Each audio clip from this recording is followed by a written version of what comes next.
Well, this is the perfect day to be doing this. I've been on technology way too long myself. Let's talk about technology and our children.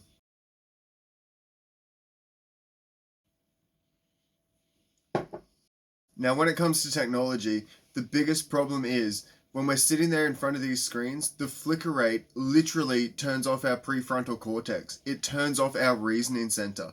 That's dangerous enough for us as adults, but with children, they already have a limited amount of life experience.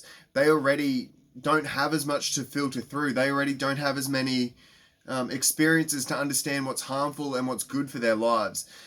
Even with adults, with this flicker rate turning off our reasoning, we're taking in these things. It's going straight through our reasoning center, straight into the back of our heads, into our subconscious.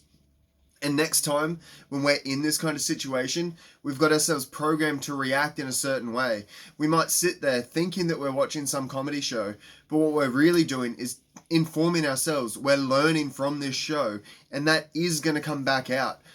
I've said it before. There's an old ad for a company called Nutrigrain over here in Australia where it literally says you only get out what you put in. That's exactly what the problem is with tech. You only get back out. You only get a life built from the things that we put in. If we're sitting there entertaining ourselves without our thinking completely turned on, with a diminished capacity, we might as well be sitting there drunk. Our children might as well be sitting there drunk, taking these things in.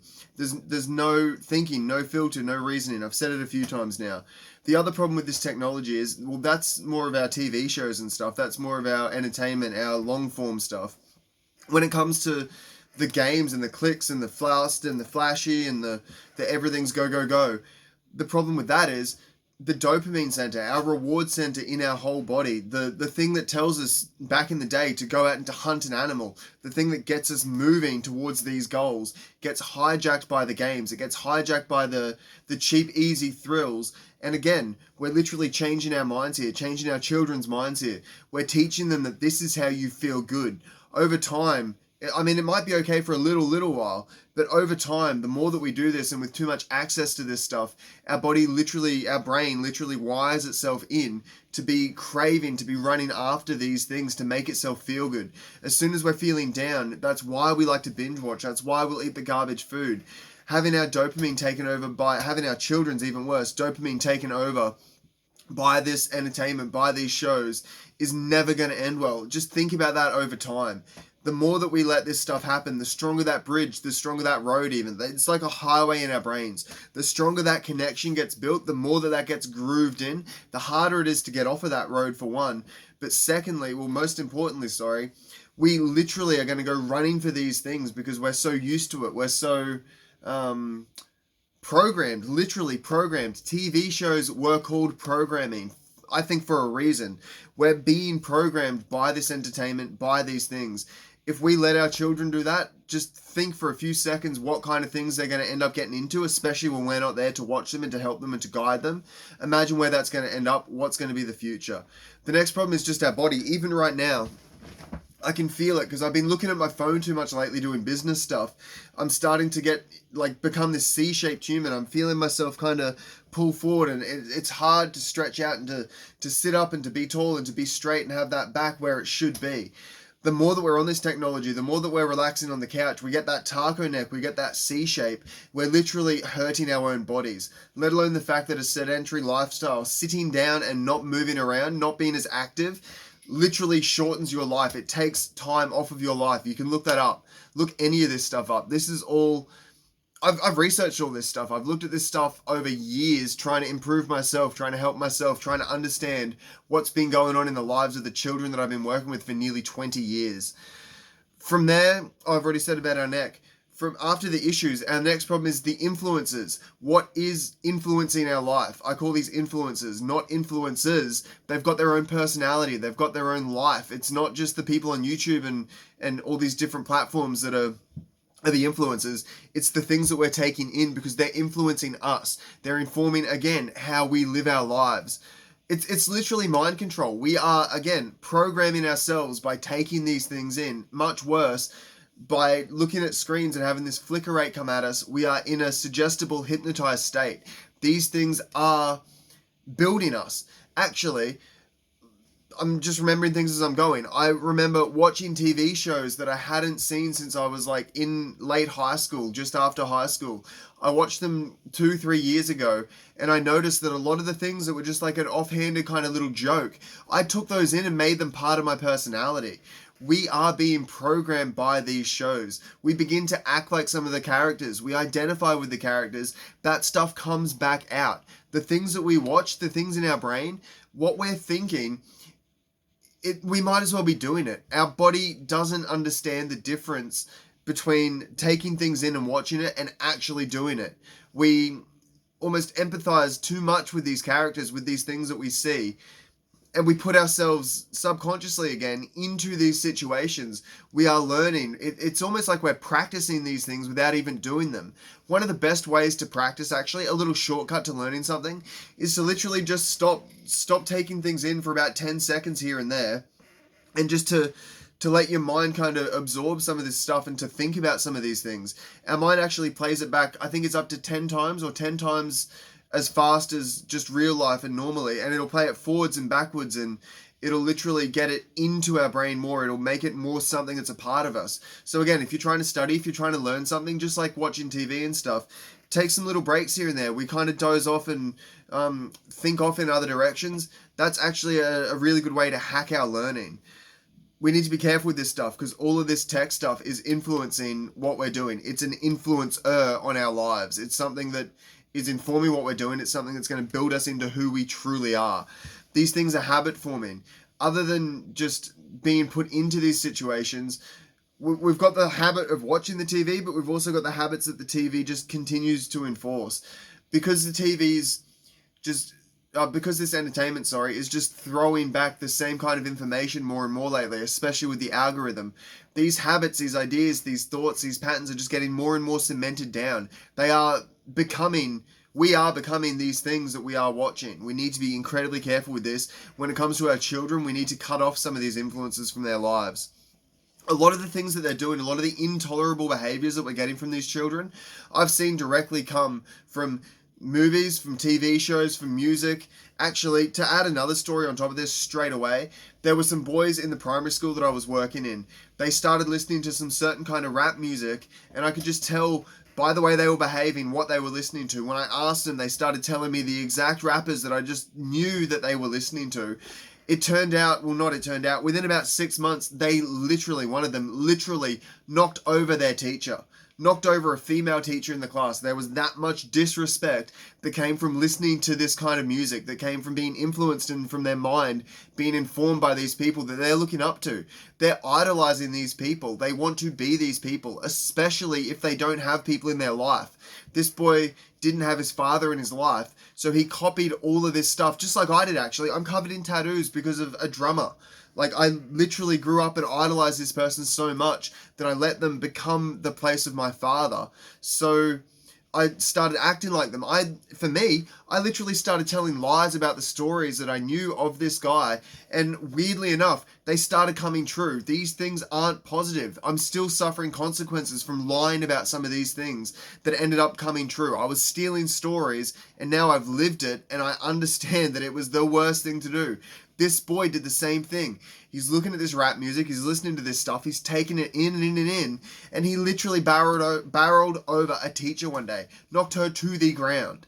This boy was like 9 or 10. It is ridiculous what some of this stuff is coming in and doing to our children. It's teaching our children because they're learning from watching these things over and over and over. Even worse, much worse, their friends are watching these things too. So they're sitting there talking about everything. They all think that it's normal. They're all just doubling down on these things that they're already watching and being informed and learning from each other from the exact same information that is literally causing these problems in the first place.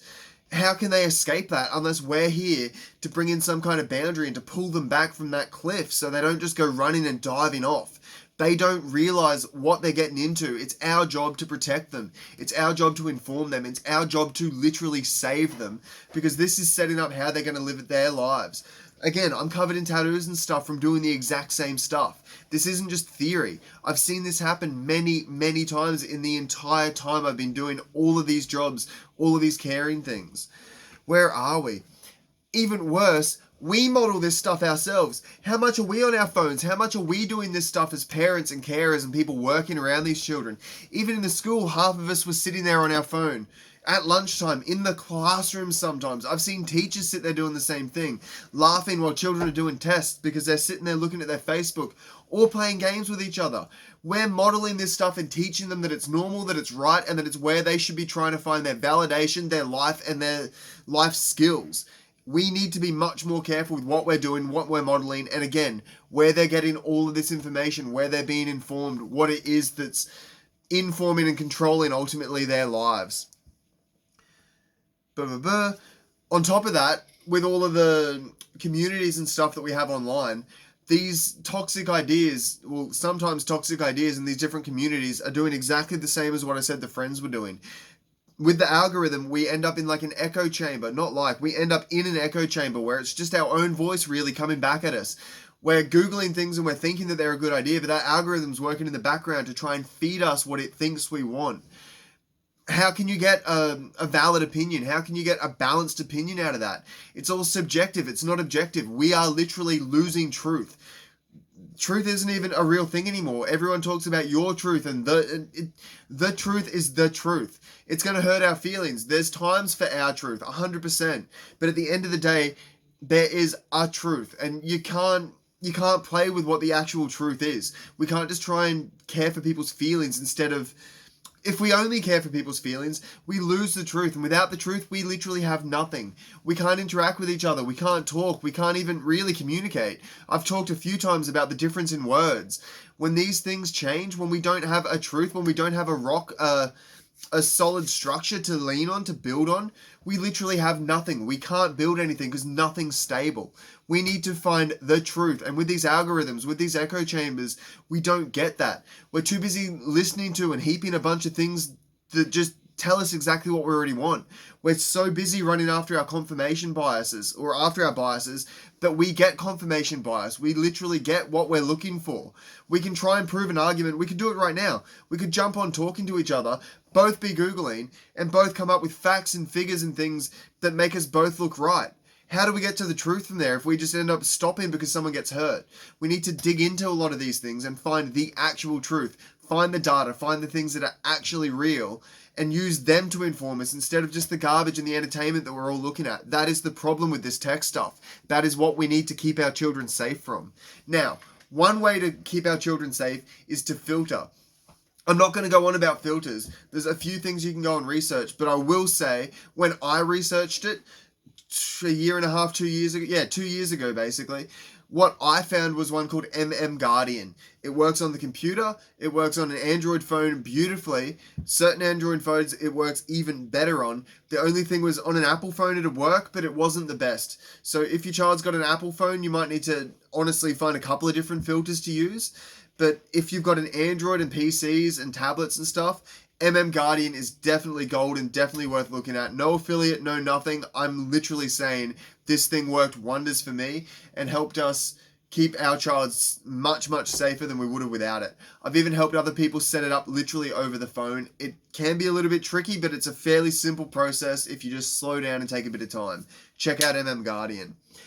The next option is a lot more nuclear and is going to take a lot of care and conversation and a lot of connection with our child to get it to even happen. That's literally just cutting this stuff off. It's a lot harder. Like, completely cutting something off in this day and age is probably almost a bad idea. I think it's a lot better to bring in limits to... If it's a computer and a tech thing like we're talking about now, we can limit the TV, we can move the computers and have a certain space where these phones can't be. I highly recommend not letting these things be in the bedroom for multiple reasons.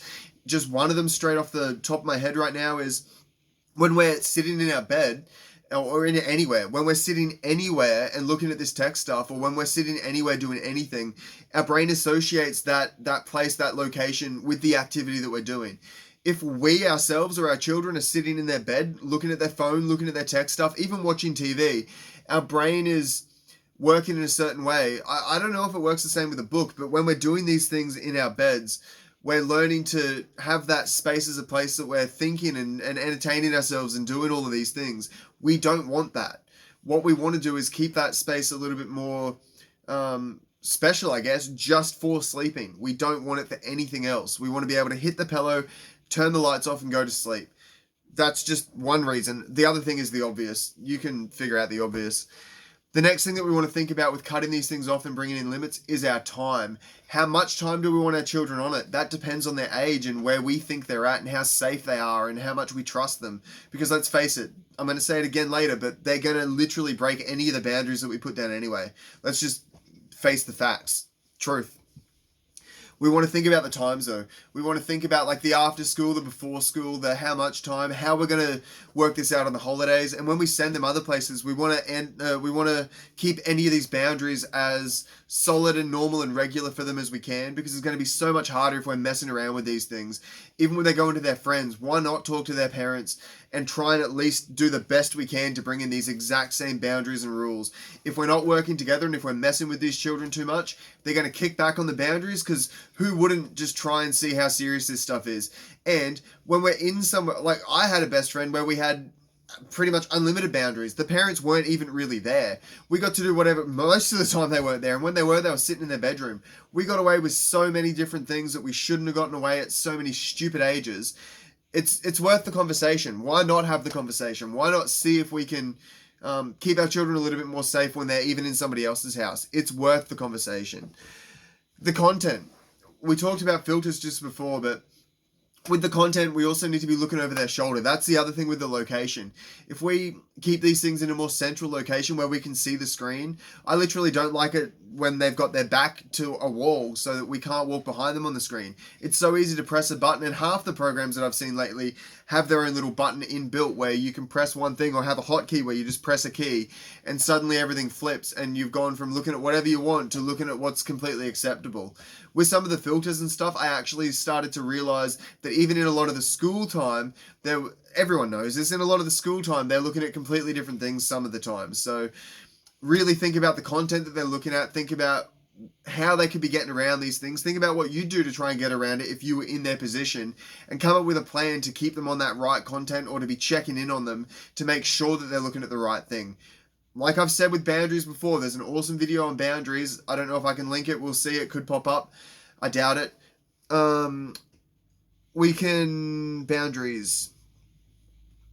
We need to give them space. We need to let them learn to do these things on their own. If we're just coming in and we're just slamming them down and we're just being that person pointing at them and looking over their shoulder all the time, we're not going to be helping them at all. We're just going to add anxiety to them, and they're not going to learn to control themselves. This is about self-control. With our children, we're playing a long game the whole time. We need to be thinking about what's best for them in a year, in 2 years, in 3 years. We need to think about the harmful things that we need to cut away so that they can get to a better place in the future. It's all a long game, so we can't just come in and cut them down and tear them off from everything. We need to be introducing this stuff in a slow and a thorough and a thoughtful way, so that they know how to do this stuff on their own and that they can get the best out of their own life, because that is the whole point here. We need to be giving them the reasons when we're cutting these things off as well. We need to be explaining that so that we can help them to see the nuance in these things, no matter how old they are. It's going to be surprising the things that they can understand and the things that they can think through if we're just open and honest and trying to be age appropriate. Don't hold back, don't lie. I've been lied to at ridiculous ages. I remember being lied to when I was 3 or 4, and I've held that with me. I was going to say until recently, but that's something that's just been with me that entire time. I knew that I was being manipulated. I knew that I was being lied to, and it's come out in some of the weirdest ways. Trust me, your children know more than you think they know. Last point we got here is, if they've got a clear mind and a clear space with this stuff, if they understand why we're doing these things, if they understand what these dangers are, if they understand why it is that we're coming in and giving them a boundary, if they understand why we're not letting them do what little Johnny or little Susie might be doing at their house, if we let them know why they're not like some of their friends at school, which could be a lie as well, who knows, at least they get that reasoning behind it. At least we can have a clear mind, a clear conscience. They can get a clearer mind and a clearer understanding of why it is these things are happening. And it's going to clear out space for all of these conversations. That's what we're going for here. Connection, conversations, and then we can correct them. If we're not connecting, if we're not conversing, then how should we even correct them? Why should we get to correct them? I understand that we're their parents, but where's our heart at? What are we trying to do if we're not literally building these connections, building this relationship, starting to dig in deep into their lives. If we don't know what's really going on, we can't know how to help them. And if they don't have the opportunity to tell us what's going on, then if we're not building that opportunity, they have every right to be angry at us and to not respect us. This is about building respect, building proper connections, helping them to be the best that they can be. These boundaries are going to be pushed, like I said before. It doesn't matter how well we do this stuff. Children are going to grow. We're going to slip as well. These things will be pushed. They will be tested. So make sure that we set these things up well. Make sure these boundaries and these things are movable. Make sure that these filters come off every now and then. These time will not come off every now and then. Make sure that they grow and move with the children. Usually they've got an age limit, an age kind of restriction in them, and we can let them grow. Don't forget that when your child's turning 11, 12, 14, whatever, that we don't want them stuck on the things that are just for 8-year-olds anymore. If we've only given them YouTube Kids at that point, they're literally going to go crazy. And why not? We need to let every boundary grow with them, because any boundary is just about keeping them safe and making literally a playpen where we're keeping them from the kind of harm that's going to do that long-term damage. They're going to get hurt. They're going to make mistakes. They're going to see things that they shouldn't see. That's what we're here for. That's why we need to have these conversations. If we're doing this stuff, everything's going to be completely fine. There's a lot of risks, so why don't we protect them as best we can? We don't want to be like meeting them in the hospital or in the morgue because we just haven't taken the time, because we haven't put in the work, because we haven't cared about them for real. This is just another way that we care about them. Figure out what your tech boundaries are, figure out where there might be problems, figure out what's age appropriate for your child, and come up with a plan. Bring it to them, have the conversation with them, and figure out where you need to move some boundaries, where you need to bring some in, and where you might even need to abolish boundaries. You can do this. You've got this. Have a good night, guys. Have a good day, whatever time it is. See you later.